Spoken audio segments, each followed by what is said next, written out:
My peaceful creek became a battleground when the HOA declared it a danger to children and forced me to drain it. But they never expected what would happen when that water found a new path. What would you do if the same people who destroyed your sanctuary suddenly found their own homes sinking into a swamp of their own making? Water splashed against my boots as I walked along my creek bed, listening to the gentle babbling that had soothed me for the past 11 years. Birds chirped overhead while dragonflies skimmed across the surface. This little stream running through my backyard was my favorite thing about my home in Riverstone Heights. After long days fixing other people's plumbing problems, I'd sit by this creek and feel my stress wash away. Mr. Jackson. Hey, Mr. Jackson. I turned to see Timmy and Sarah Thompson waving from the edge of my property. These neighbor kids often came by to catch frogs or watch minnows dart between the rocks. Can we look for tadpoles today? Timmy called out. Sure thing, I replied, smiling at their excitement. Just remember to put them back when you're done. I watched them carefully step from stone to stone, their parents comfortable letting them explore under my supervision. My creek wasn't deep, barely reaching my ankles at its fullest, but it was alive with tiny creatures that fascinated the neighborhood children. Little did I know this peaceful scene would soon become a war zone. The first hint of trouble came in the mail a week later. A thick envelope with Maple Valley Homeowners Association, printed in fancy gold letters on the corner. Strange, since our area had never had an HOA before. Inside was a welcome letter explaining that our previously unregulated neighborhood had been incorporated into the existing Maple Valley HOA from the newer development next door. I frowned at the attached paperwork. Monthly dues, architectural review requirements, and pages of rules about everything from grass height to holiday decorations. At the bottom was a signature line with an ominous note. Failure to return signed agreement within 30 days constitutes acceptance of terms. I tossed it aside, planning to ignore it.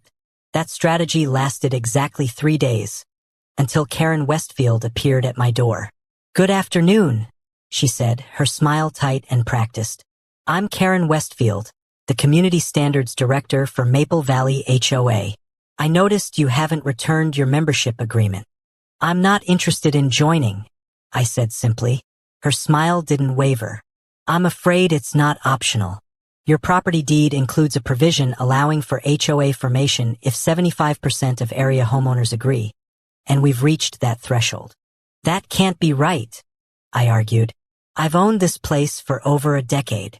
The provision was always there, she said, handing me a highlighted copy of something that indeed appeared to be from my property documents.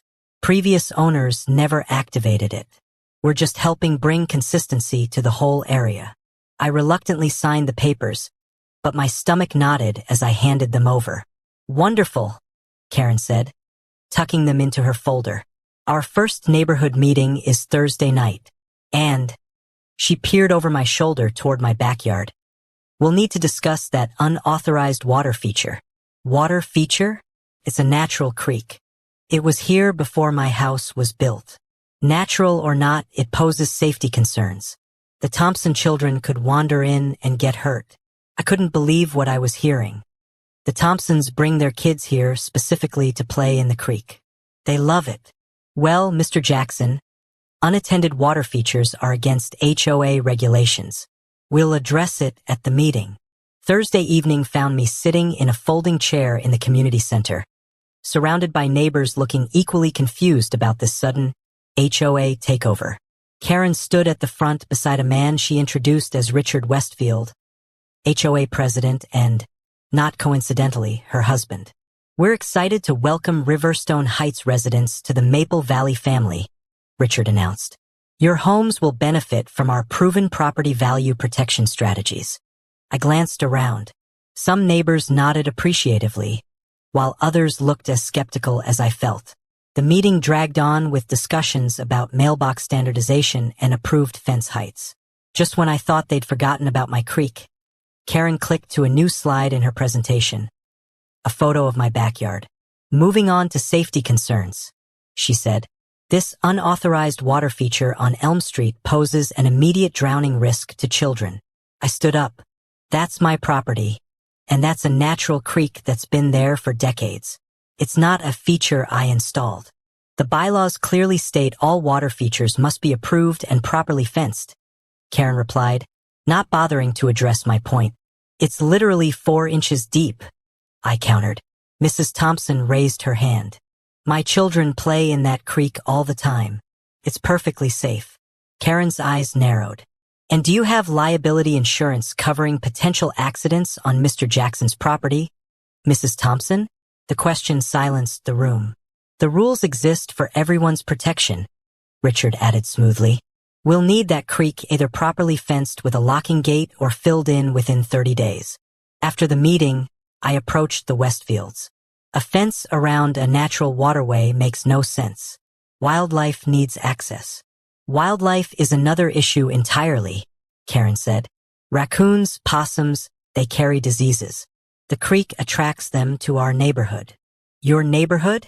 I've lived here way longer than you have. Richard put his hand on my shoulder. Look, we're just following the bylaws everyone agreed to. We'll be sending an inspection team tomorrow. I'd suggest compliance. The fines can add up quickly. I shrugged off his hand and walked away, my mind racing. Something about this felt wrong beyond the obvious overreach. Back home, I pulled out my property survey and studied it carefully. The creek entered my property from the northeast corner, flowing from the direction of the newer development where, coincidentally, the Westfields had their massive house. I grabbed a flashlight and walked upstream, following the creek beyond my property line. In the growing darkness, I traced it through a wooded area between developments until I found myself at the edge of a small retention pond behind the newer homes. As my light swept across the water, something metallic reflected back. Wading carefully to the edge, I discovered a drainage pipe partially hidden by cattails. A pipe that fed directly into my creek. I pulled out my phone and snapped photos, then followed the pipe back toward the houses. It led straight to the newest section of the development, right where the Westfields and other HOA board members all lived. I was still putting the pieces together when the sound of an approaching golf cart made me duck behind a tree. Through the leaves, I watched Richard Westfield drive up to the pond's edge. He got out, looked around carefully, then dumped something from a container into the water. As he drove away, I crept forward and shined my light on the pond's surface. Dead fish floated belly up where he had poured whatever was in that container. My phone buzzed with a text from Elaine Wong, my neighbor. Check your email. HOA just sent violation notice. $500 fine for unapproved water feature.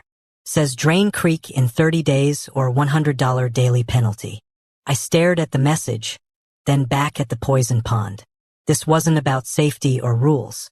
Something much bigger was happening, and my little creek had somehow become the center of it all. The inspection team arrived at 7:30 the next morning. Karen Westfield with 2 men I recognized from the meeting as fellow board members. I watched from my kitchen window as they marched across my lawn without waiting for permission. Good morning, I called out, stepping onto my porch. Can I help you? Official HOA inspection, Karen announced, barely glancing my way. She was already taking photos with her phone, pointing at my creek and murmuring to her companions. I followed them around my property, growing increasingly frustrated as they trampled my vegetable garden to get a better angle of the creek. That's my tomato plants you're standing on, I said. You'll need to move this garden anyway, Karen replied without looking up. Vegetable gardens must be in backyard areas not visible from the street. It is in my backyard. Visible from the side street, she countered, pointing toward the road that ran along the far edge of my property. Section 8, Paragraph 3 of the bylaws. For 45 minutes they photographed, measured, and made notes about my creek. Karen's face lit up each time she found something new to criticize. Excessive wildlife attraction, improper plant species, potential mosquito breeding ground. Those are native plants that naturally grow along waterways, I argued. And moving water doesn't breed mosquitoes. Standing water does. Karen smiled thinly. Are you an environmental scientist, Mr. Jackson? No. I'm a plumber who understands water systems. Well, I'm sure the board will take your expertise into consideration. After they left, I called the only lawyer I knew, Marta Rodriguez, who had helped with my mother's will last year.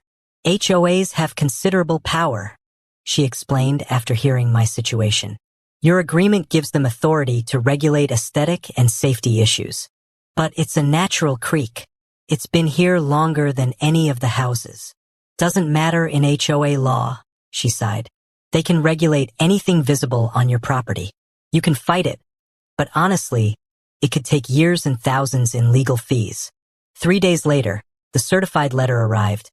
$500 fine for an unapproved water feature, with orders to drain the creek within 30 days or face additional daily penalties of $100.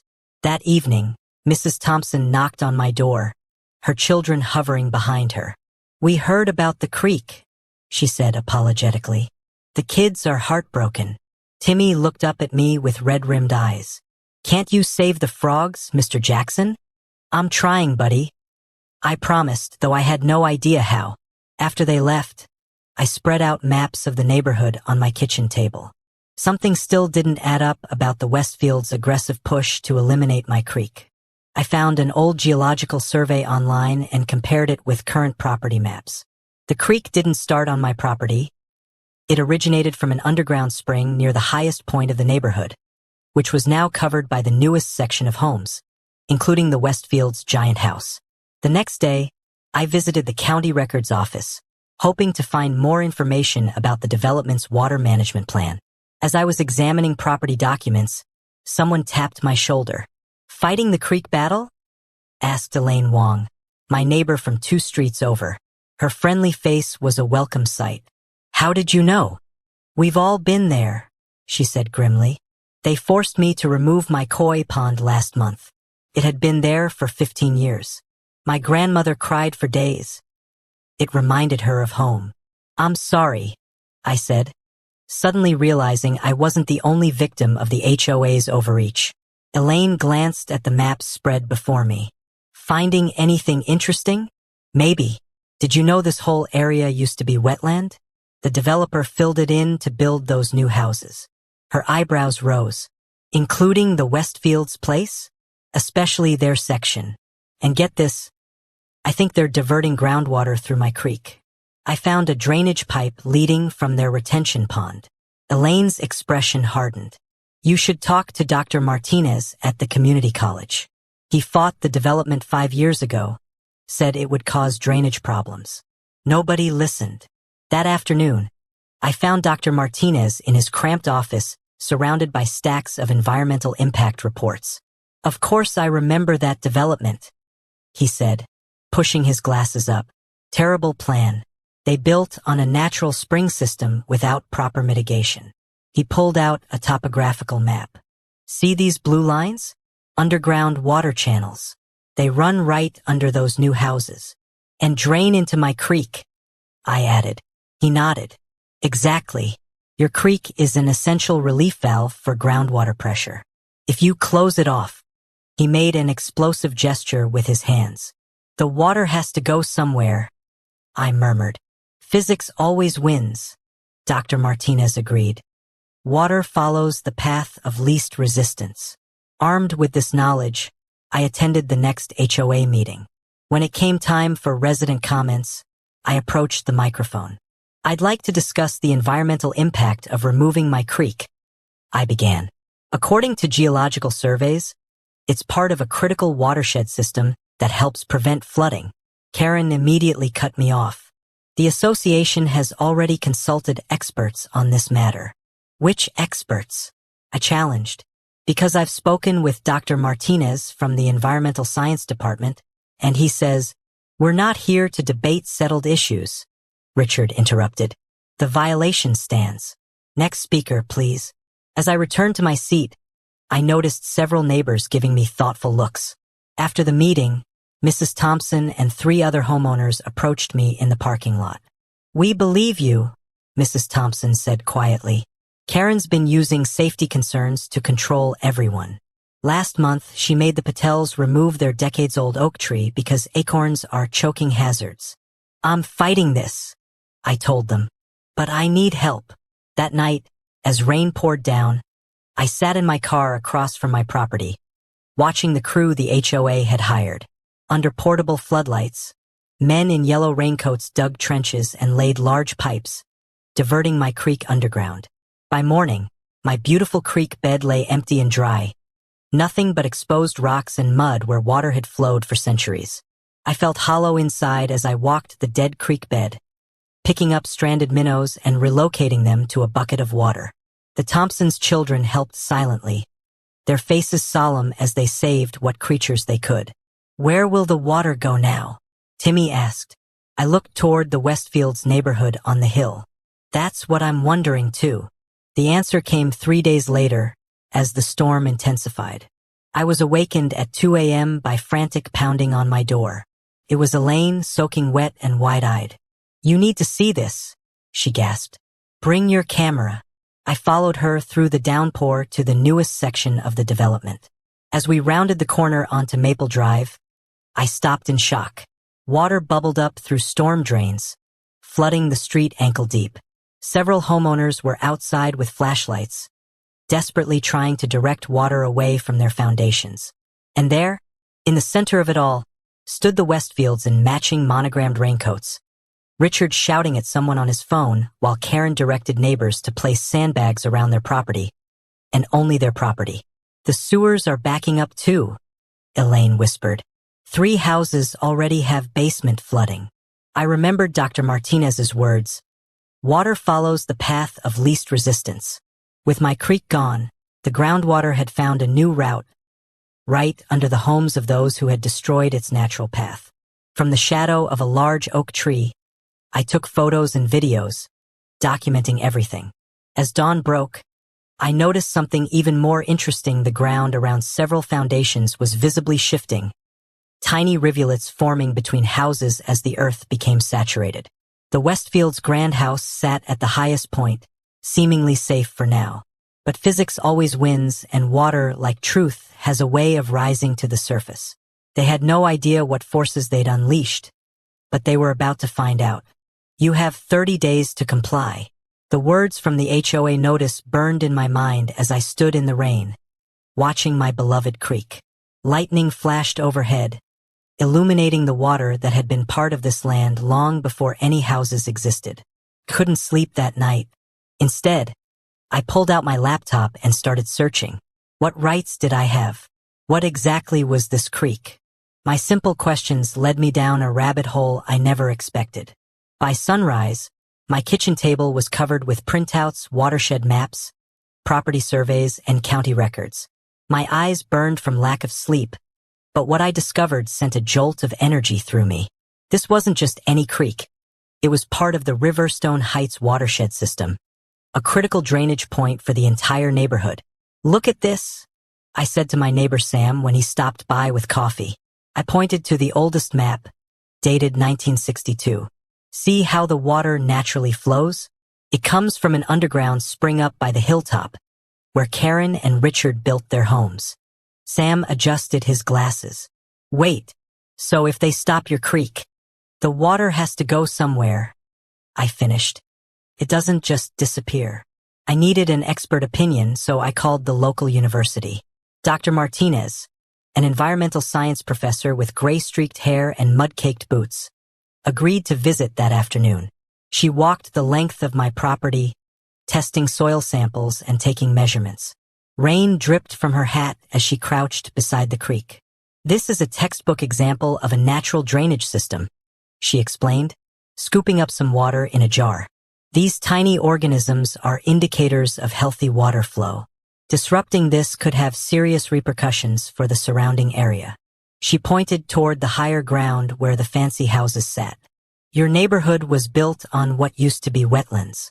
Developers installed drainage systems, but they rely on natural waterways like this creek to function properly." Armed with this knowledge, I requested to speak at the next HOA meeting. Karen's face twisted with annoyance when I approached the microphone. "I've consulted with environmental experts," I began, slides of watershed maps appearing behind me. "This creek isn't just pretty, it's functional. It prevents flooding by channeling water safely away from our homes." Karen cut me off mid-sentence. The association has already consulted qualified experts on this matter, she said, tapping her manicured nails on the table. I couldn't help myself. Which experts exactly? Because I've called every environmental consultant in the county, and none have been contacted by the HOA. Murmurs spread through the room. Richard Westfield cleared his throat loudly. That's confidential information. Next agenda item, please. Walking to my car afterward, I heard someone call my name. It was Margaret Zhou, an older woman who lived near the community entrance.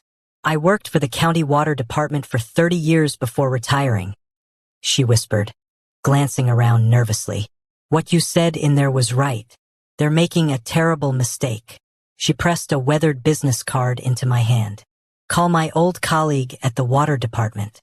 Tell him Maggie sent you. 3 days later, I met Tom Richardson from the county water department for coffee. He brought historical flood maps that confirmed my suspicions. Your HOA president lives here? He asked, circling an area on the map. This whole section was classified as a seasonal wetland until 2015 when the zoning was mysteriously changed. How could that happen? Tom shrugged. Money talks, but changing paperwork doesn't change geology. Water follows gravity, not HOA bylaws. That evening, I received an email from the HOA my deadline to remove the creek had been moved up. They were sending contractors tomorrow. I felt sick watching the workers arrive the next morning. Heavy machinery tore into my backyard as Karen stood by her SUV, arms crossed triumphantly. By sunset, my beautiful creek was gone, diverted into underground pipes. The exposed creek bed looked like an open wound across my property. That night, a massive storm hit our area. I sat on my back porch, listening to the rain hammer against the roof. Around midnight, my phone lit up with notifications from the neighborhood chat group. Anyone else's basement flooding? Water coming through my walls on Maple Drive. Sewage backing up in downstairs bathroom.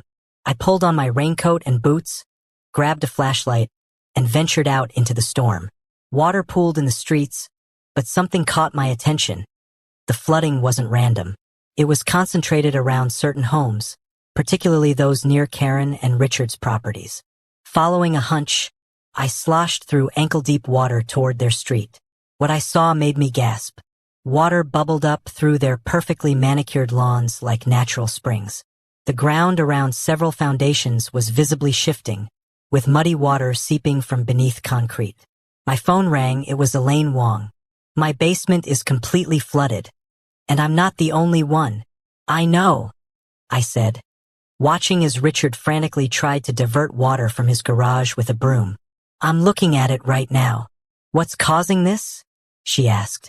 I felt a strange mix of vindication and dread as I answered. The creek water had to go somewhere, Elaine. It followed the path of least resistance, right under the homes of those who destroyed its natural course. As lightning flashed overhead, I noticed something even more alarming. A hairline crack had appeared along the side of Karen's house, growing wider as water continued to push up from below. My creek hadn't disappeared. It had simply found a new path, one that would soon teach the HOA a lesson they'd never forget. But even I couldn't have predicted what would happen next. Sirens wailed through the neighborhood at dawn. Emergency vehicles lined Karen and Richard Street as crews pumped water from flooded basements. I stood among concerned neighbors, watching the chaos unfold. Emergency HOA meeting tonight at 7. Richard shouted through a megaphone, his designer shoes squelching in the mud. His perfect lawn had transformed into a soggy mess overnight.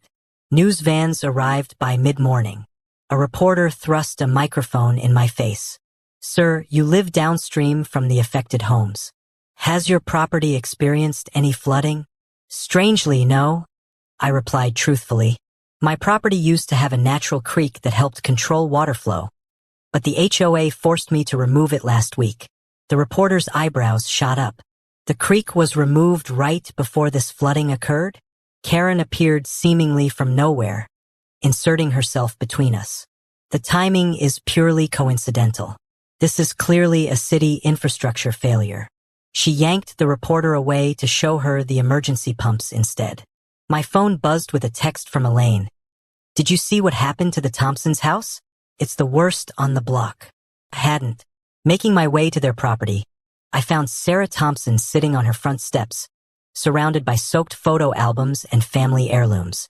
Her husband Dean carried waterlogged items to the curb. These were the people whose children Karen had used as an excuse to target my creek. "I'm so sorry," I said, genuinely meaning it. "They weren't my enemies." Sarah looked up with red-rimmed eyes. "Our insurance agent just left. They won't cover anything because it's classified as surface water intrusion. The adjuster said something about us being in an unmapped flood zone." I helped them carry furniture to higher ground as she explained how water had bubbled up through their basement floor like a spring, ruining everything stored there, including her grandmother's handmade quilts and their children's baby memorabilia. The community center buzzed with angry voices that evening. Every seat was filled with people standing along the walls. Neighbors who had never spoken at meetings before were demanding answers. Karen rapped her gavel repeatedly, trying to maintain control. "This meeting will come to order. Our first agenda item is the unprecedented flooding event." Richard stepped forward, adjusting his tie. "The board has been in contact with city officials. This appears to be a city infrastructure failure. Rest assured, we are demanding immediate action." Several homeowners shouted questions simultaneously. Karen pointed to a man in the front row. "My basement has flooded 3 times this week. Who's paying for this damage?" he demanded. "Your homeowner's insurance," Karen began. "They denied my claim," someone else interrupted. "Said it's not covered because we're on what used to be wetlands." I raised my hand patiently until Karen reluctantly acknowledged me. "I've been researching our neighborhood's geological history," I said, connecting my laptop to the projector. "What we're experiencing isn't unprecedented at all." My presentation showed historical maps of the area dating back to 1962, before development began. Our entire neighborhood was built on natural wetlands. The developers installed drainage systems, including natural waterways like the creek on my property. I clicked to the next slide, a county survey map highlighting water flow patterns. When the HOA ordered me to remove my creek last week, they eliminated a critical drainage point. Karen's face flushed. "This is absurd. Are you suggesting we caused this disaster?" "I'm not suggesting anything," I replied evenly. "I'm stating hydrological facts. Water always follows the path of least resistance. In this case, right under the foundations of homes built on filled-in wetlands." Richard stormed to the front. "This sounds like a threat. Are you admitting responsibility for this damage?" "I didn't redirect the creek," I said, looking him directly in the eyes. "The HOA did, against my warnings and expert advice." The room erupted. Parents whose children had supposedly been at risk from my creek now faced thousands in water damage. Homeowners who had remained silent during previous HOA overreach were suddenly demanding answers. Margaret Joe, the retired water department employee, spoke up. "I've contacted my former colleagues at the county. They're sending engineers tomorrow to assess the situation. The HOA has not authorized any county inspections." Karen protested. "They don't need HOA permission," Margaret replied calmly. "This is now classified as a potential public health emergency." The meeting dissolved into chaos.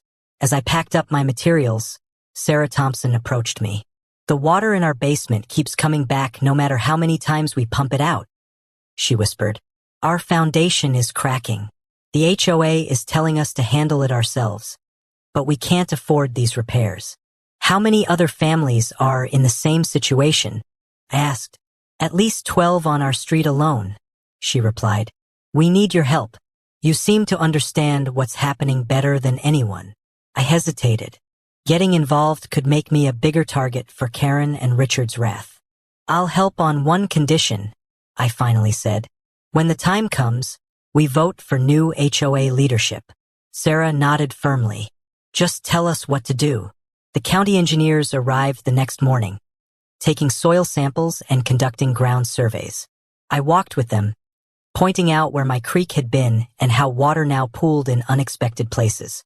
This is exactly what we warned the developers about 15 years ago, the lead engineer muttered, shaking his head.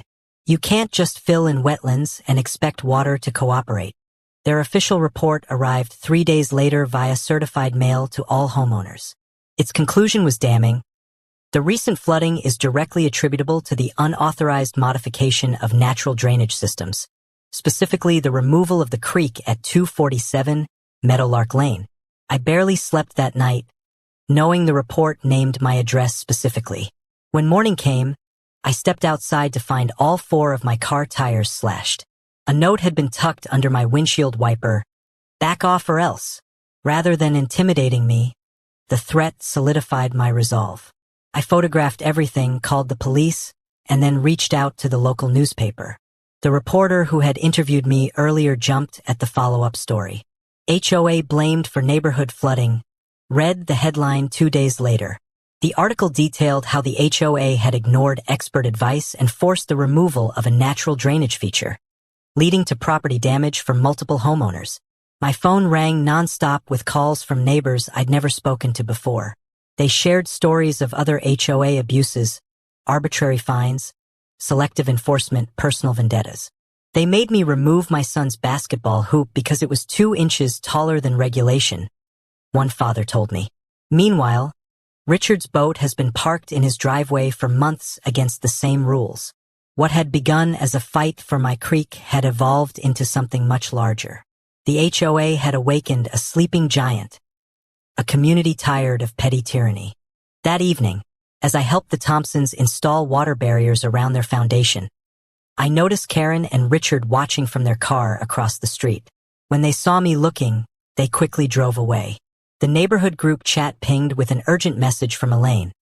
Emergency meeting at my house tomorrow, 6 p.m. Do not discuss on this chat. Spread the word personally. I sensed a revolution brewing. The water that once flowed peacefully through my land was about to become a flood of change that even Karen and Richard couldn't control. Someone slashed my tires, I told Officer Jenkins as he took photos of my car, and left this note. I handed him the threatening paper in a plastic bag. Any idea who might have done this? He asked, not looking up.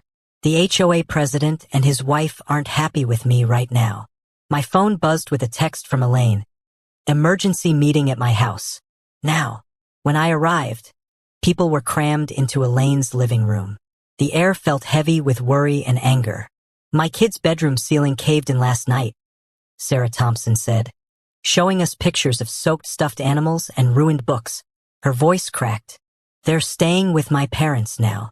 Michael Rodriguez stood up, his hands shaking. 3 feet of water in my basement. My daughter's quinceañera dress was in storage down there. It was my grandmother's from Mexico. Gone. My insurance is dropping me, added Taylor Williams, clutching a letter. They're calling our homes high-risk flood zones now. The room exploded with stories. Ruined family photos, mold growing in walls, cars stuck in mud. Karen keeps saying it's a city problem, Elaine said. But the city engineer told me privately it's because of the creek diversion. Cleared my throat. I found something. I spread the old property maps across Elaine's coffee table. These show the original water paths before development. Look familiar. Everyone leaned in. The flooding pattern matched exactly where water used to flow naturally. The HOA has broken at least 6 environmental regulations, I explained. I've been talking to a reporter from the Tribune who's interested in our story. We've tried playing nice, said Elaine. Where has that gotten us? I pointed to specific spots on the map. These 7 drainage points used to let water flow naturally. When they built over them, they installed drainage pipes that were never meant to handle this much water. What if we just fix them? Suggested Michael. A plan formed. We created a group chat called Weekend Gardening Club to avoid suspicion. Saturday morning, 20 of us gathered with shovels, pickaxes, and wheelbarrows, claiming to be working on the community garden plot. We split into teams. My group tackled the drainage point behind the community center. We dug through packed soil, revealing the original streambed.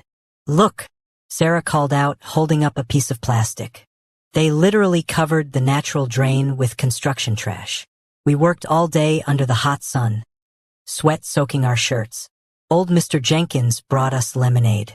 Kids joined in, making a game of carrying small rocks.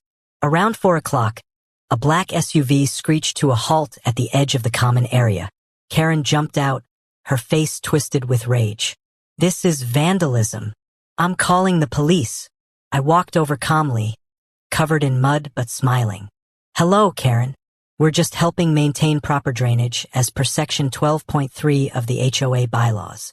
I handed her a laminated copy. It clearly states homeowners may perform maintenance on drainage systems to preserve property values. "This isn't maintenance, it's destruction," she sputtered. By then, other neighbors had gathered. Even families who weren't directly affected came to watch. "Is it destruction to prevent our homes from flooding?" asked Taylor, stepping forward. "Or is it destruction to ignore the warnings of environmental experts and pipe away a natural creek?" Karen's husband Richard appeared, pulling her aside. I could see them arguing, Richard looking worried as he pointed at the growing crowd of neighbors. As evening approached, dark clouds gathered. The forecast called for heavy rain overnight. We worked faster, completing 3 critical drainage channels. "Do you think it will work?" Elaine asked as we put away our tools. Thunder rumbled in the distance as I looked at our handiwork. There's only one way to find out. That night, rain pounded against my windows. I couldn't sleep, wondering if our work would help or make things worse. At dawn, I pulled on boots and a raincoat and walked through the neighborhood. Where before there had been street flooding, now the water flowed smoothly through our newly restored channels. I followed the main path all the way to its endpoint, the Westfield's backyard. There, where Karen had once hosted her prize-winning garden parties, stood a perfect, pristine pond, with water gently flowing through it exactly as the original wetland had been. And at the edge of this new pond, staring in disbelief at her reflection in the water, stood Karen. Cameras flashed as the local news crew filmed Karen's newly formed backyard pond. Homeowners claim HOA negligence led to neighborhood flooding. The reporter announced, microphone in hand. Behind her, neighbors pointed at water damage to their homes. Karen pushed through the crowd, her designer shoes sinking into mud. "Turn those cameras off. This is private property." "Actually," the reporter responded, "we're standing on the community easement, as noted in county records." She smiled. "Would you like to comment on reports that your HOA ignored environmental warnings before redirecting a natural waterway?" Richard appeared, pulling Karen back. "No comment. We'll be issuing a statement through our attorney." The story aired that evening. By morning, my phone wouldn't stop buzzing with messages from neighbors I'd never even spoken to before. "Emergency HOA meeting tonight," read the official email. "Attendance mandatory. Failure to attend will result in automatic approval of all measures." The community center parking lot overflowed. Inside, every seat was filled with homeowners clutching papers and wearing angry expressions. Richard and Karen sat at the front table with the other board members, their faces tight with stress. Richard banged his gavel 3 times. "This meeting will address the unauthorized landscape modifications that have damaged neighborhood aesthetics and property values." "That's not why we're here," called Michael Rodriguez from the back. He stood holding up his phone. "I've been on with FEMA all day. They're considering classifying our flood damage as a disaster caused by man-made water diversion." Murmurs rippled through the crowd. "Furthermore," added Taylor Williams, "I've received word from my insurance company that they're considering a class action lawsuit against the HOA for knowingly creating hazardous conditions." Karen's face flushed red. "These accusations are baseless. We followed proper procedures." Elaine stood up next, holding a thick folder. "I have copies of the environmental impact study that was submitted before the creek diversion. It specifically warned of potential flooding if the natural watershed was disrupted." She began passing out pages. "And here are the emails showing the board received and ignored these warnings." Richard's gavel slammed down again. "Those documents weren't meant for public distribution. They weren't meant to be hidden either," I said, walking to the front of the room. Public records laws made them available to anyone who asked. I turned to face the crowd. I also have the original permits showing the Westfields' homes were built on protected wetland without proper authorization. The room erupted. Parents whose children had been traumatized by flooding, elderly residents whose irreplaceable belongings were ruined, families living in hotels while mold was removed from their homes, all shouting questions at once. Sarah Thompson pushed her way forward. My children can't sleep at night because they're afraid water will come through their ceiling again. Who's going to pay for their therapy? Richard tried to regain control, but his voice was drowned out. I noticed him exchange a worried glance with Karen. Finally, Taylor Williams stood on a chair and whistled loudly. The room quieted. We've prepared a petition, she announced, waving a stack of papers. It calls for immediate board elections and has been signed by over 3/4 of homeowners. According to HOA bylaws, that's enough to force a vote tonight. Karen grabbed the microphone. This is ridiculous. We've maintained property values and community standards. Without us, this neighborhood would fall apart. An elderly man I'd never seen speak at a meeting slowly rose. My wife and I have lived here for 30 years. We watched them fill in the wetland to build those fancy houses. Nature always wins in the end. You can't fight water. It goes where it wants. The vote wasn't even close. Elaine became president, with Michael and Taylor elected to the board. Their first official act was to approve a comprehensive water management plan that included restoring my creek. For months later, I sat by my flowing creek, watching tadpoles dart between rocks. The water caught sunlight, throwing sparkles against the banks where native plants had returned. Neighborhood kids had built a small bridge downstream, where they now watched for frogs under their parents' watchful eyes. The Westfields had sold their house at a loss and moved away. The new owners embraced the wetland restoration project, even adding bird feeders to attract more wildlife. It looks like it was always meant to be here, said Elaine, joining me beside the creek. Because it was. I nodded, dipping my fingers in the cool water. How's the class action lawsuit going? Settlement talks start next week. The HOA insurance is covering most damages. A blue heron landed gracefully at the water's edge, studying its reflection before stabbing at a small fish. You know, Elaine said quietly, Karen left something behind when she moved. What's that? A sign. It was in her garage. It said, danger. Water hazard. Keep children away. Elaine smiled. I put it up by the community garden with a new sign underneath that says, nature. Not a danger, but a teacher. I laughed, watching the water flow freely where it had always been meant to go. Sometimes justice doesn't come from courts or rules, but simply from letting nature take its course. What would our world look like if we stopped fighting against it and started working with it instead?